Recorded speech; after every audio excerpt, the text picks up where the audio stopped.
League Gaming 2010 National Championships. This weekend will determine who's in and who's out. For some teams, the pressure will bust pipes. For others, it will create diamonds. We find out right now. It's the Doritos Friday Night Kickoff. I always have the same drive to win. I'm just a really competitive person. I hate losing, and I hate not winning. When I catch fire, the other team should just set down their controllers because there's nothing they can do.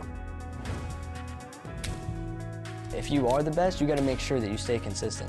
You can't just be like, oh, I'm the best, and the next tournament slack off. So I never really look at myself as being the best player. I just think of it as I'm playing my best for the benefit of my team.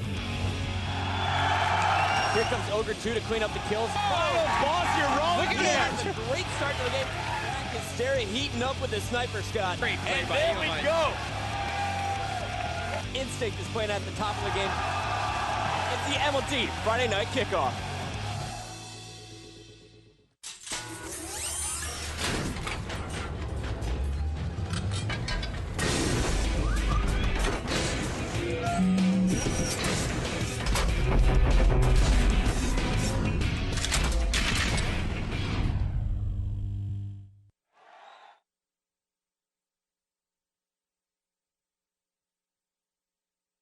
Friday Night Kickoff, Chris Bucket up in the booth with my boy Shockwave, Gandhi. Guys, we have an incredible weekend set up for us and a lot of interesting stuff. We have the first ever Halo Reach competition going on right now over there. But on the main stage, we have an intense Halo 3 competition going on. We find out which teams will advance to our Dallas Championships after this weekend. There's a lot of teams on the bubble here, and let's get you familiar with it as we bring up our bubble graphic.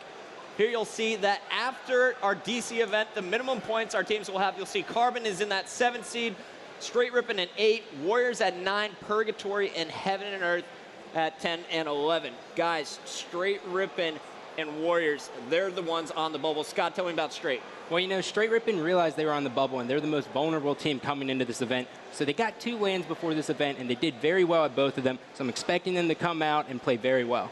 And Warriors will be gunning for them in the first matchup tonight. But, Chris, we also have Carbon.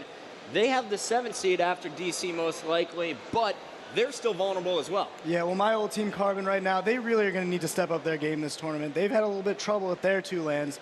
And right now, I'm expecting them to do pretty well this tournament, but they're going to need to step it up. All right, well, Heaven and Earth will be looking to take them down later tonight. Remember, Heaven and Earth, they need to make up the most room, and if they can get by Carbon tonight, that'll put them in a prime position to do so. But, guys, right now we got to talk about the first matchup of the night, Straight Rippin versus Warriors. Chris, tell me, what are you expecting to see out of Straight Rippin tonight? I'm expecting to see a very balanced team play. They have very good objective players in Ghost and Defy, and then they have Slayers and Tsquared and Naded. And, Scott, what are you expecting from the other side of the stage with Warriors? Well, you know, this team is the underdog coming into this event. They have no pressure behind them. Straight Rippin has every bit of pressure on them, so they have to perform. And if they come out guns blazing, Straight Rippin's going to be scared by it. All right, Warriors, nothing to lose. Let's see if they can pull off another round 2 upset. We'll be back with game number 1, capture the flag between Straight Rippin and Warriors in just a minute.